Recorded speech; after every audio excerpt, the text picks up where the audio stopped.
If you thought that landscape photography was all about going out into nature, taking the photos that you want to take, coming back to edit them, and publishing them, then you're definitely missing out on something. The gaps between those steps are more vital to your landscape photography than you might imagine. And today, I'm going to talk about one of them. One that is often overlooked, but if not done well, can lead to pain and suffering in your landscape photography. And what I'm talking about is file management. Think about it. Landscape photography for most of us is about going out there and connecting with nature and being able to bring back those photos and make something and create something that we can then share with other people as well. But in this world of digital photography, we do have to deal with all the files that we generate and put into our camera and what we end up doing with them. There are a lot of places between seeing the scene out there in nature and finally being able to print or publish that photo that we need to try and optimize, because those are the steps that realistically no one really wants to deal with. And so we need to develop a system that can handle all of that without us having to worry about it on a regular basis. We don't want to get down and worry about the nitty-gritty of file management. We want to do it once and do it well. And so in this video, what I'm going to talk about is my simple and pretty effective way of managing all those files to make sure that my workflow is as streamlined as possible so that I don't have to worry too much about that itself, but be focused more on the creative part of photography. Let's get into it. The starting point to all this is not what you might think it is. It's not the computer. It's not even the SD card. It's actually the camera's inbuilt memory buffer. Because when you take a photo, before that photo ends up on the SD card, it has actually loaded into memory or loaded into the storage of the camera itself. Cameras say that you can't actually take photos when there's no SD card inserted. But even when there is an SD card inserted, there is a possibility that something might happen from between you click the shutter button to when that file ends up on that SD card that might not have anything to do with the SD card. All cameras have a built-in limitation to how many frames per second they can shoot. On top of that limitation is also how many photos they can actually store in memory. Imagine yourself shooting with a high frame rate and you're holding down the shutter button so you can take a lot of photos, maybe of a moving animal. But before all those photos can end up on that SD card, they're stored in memory of the camera. So for example, for my camera, Sony a6500, it actually has the capacity to store about 100 RAW files. So if my rate of filling up that internal memory is greater than the rate of how fast my photos can be transferred from that memory to the SD card, then I'm going to have a problem. My camera is going to start slowing down and I might not be able to get the photo that I want. And that's actually where the speed of the SD card really comes in hand. So when you do buy an SD card, pay attention to the read and write speed. Remember that the write speed is what matters. Write speed determines how quickly the camera can take what's in its internal memory buffer and transfer it over to the SD card. And remember that the average write speed of an SD card is much lower than the actual port-received write speed written on the actual SD card. So if you do buy a camera with very limited capacity, you need to make sure that the SD card is able to handle the type of photography you do. For landscape photography, it doesn't really give me that much trouble because you are possibly setting it up on a tripod. But if you do want to involve wildlife in your photography, then you are probably going to be shooting at a much faster rate, in which case the SD card will matter. But right after I've taken photos, when I come back home, I take the SD card and put it into my computer so that I can import all the files from the SD card into Lightroom. And the good thing about Lightroom is it will detect the photos on my SD card and allow me to automatically import those photos with a click of a button. I don't need to worry about setting up the file structure. I don't need to worry about where the photos might actually live because Lightroom handles that for me. And I'm sure there's other software out there that will do that for you, but what's really important about the software that you use is having a cataloging system. Because Lightroom has that cataloging capability, I don't need to worry too much about where the photos are or where they end up. All I need to know is Lightroom will take care of it. But that's where the next step comes in.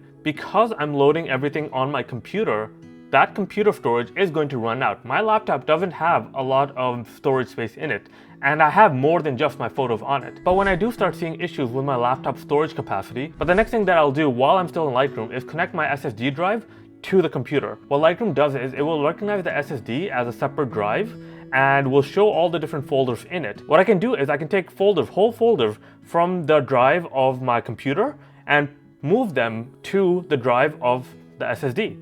And because I'm doing this in Lightroom, Lightroom catalog will then recognize that shift, move the files over, but also readjust the catalog so it knows where to find those photos next time it comes up.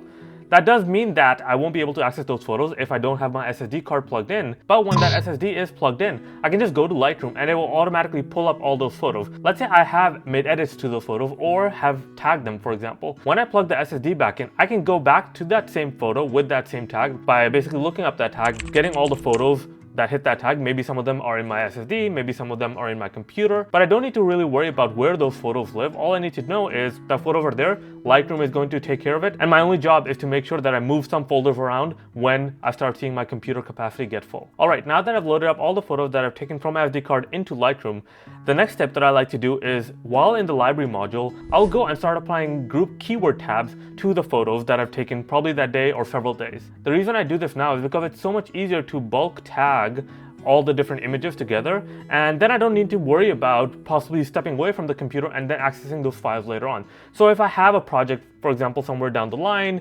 where I'm collecting photos on Pennsylvania, for example, or Pennsylvania with fog, I can keyword search for those types of photos, and even if I haven't edited them yet, I would still be able to access them. And so that makes it a lot more easy that before I even start with the editing process of that folder, I'm able to search for those files if there comes a time when I need to access them later on. Alright, now that the photos have all been pulled into Lightroom, my next step is to go one by one through them and edit them in the develop module.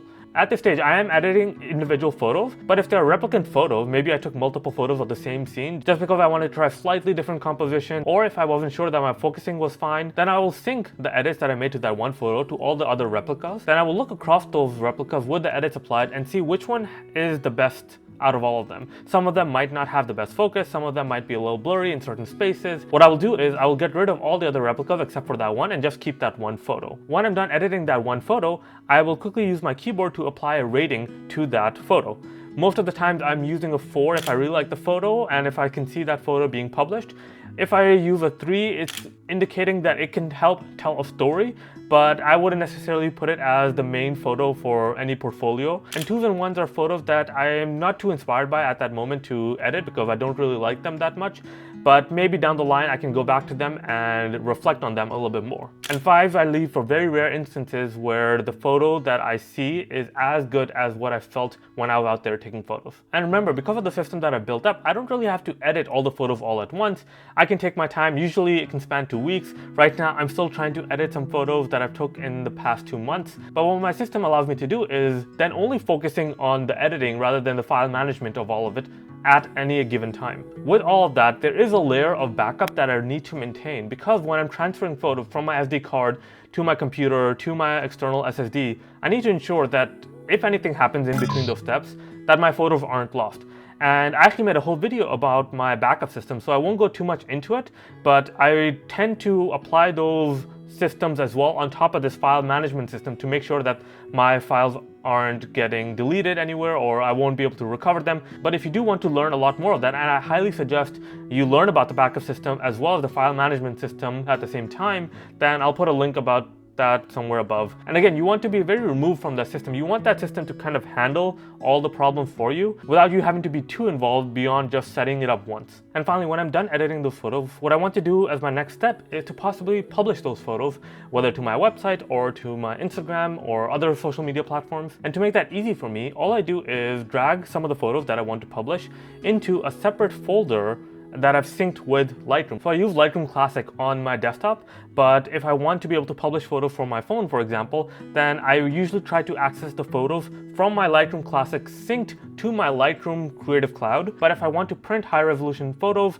or if I want to possibly take those high resolution photos and publish them to my website, then I'll just put them into a separate album in Lightroom and just publish them all at once I've collected all the photos there. This system applies really well to the photos I take with my mirrorless camera, but sometimes I end up taking photos with my phone camera as well. For that, I don't really want to have a separate workflow. What I do want is to make sure that I take the different parts of the different workflows. So one of them uses an SD card, the other one has internal memory that I can possibly plug into my computer, and let them have their separate workflows that will converge to a standard point in which all those photos will then become one, instead of treating them as 2 different workflows. So when I take photos with my phone, I tend to take photos in both JPEG and RAW, but then I pick and choose the photos from the RAW photos that I took and sync them with my computer using some service, either through Lightroom itself or even connecting it directly to the computer, or possibly just using something like Google Drive. After those photos are in my computer, I import them into Lightroom, and here it is a little bit more involved than just plopping your SD card in and letting Lightroom take care of the import. But because I'm not taking that many photos with my phone, this process isn't usually as cumbersome. But if you do have any more questions about it, just leave a comment down below and I'll try to get to it with as much detail as I can. But from there, the process ends up looking very similar. They're loaded into Lightroom. I will tag them, I will edit them, delete the replicas, things like that, and they'll become part of the same workflow. Remember, the key to this workflow is to set it up once and then forget about it. All I needed to do is be robust and effective, but more than that, just be simple and very cost effective. Thank you for watching this video so far, and if you do have any questions or concerns about the system that I presented, let me know in the comments down below and I'll try to respond to them as quickly as possible. If you did find something useful in this video, remember to leave a thumbs up and remember to subscribe to this channel. Alright, I'll see you next time.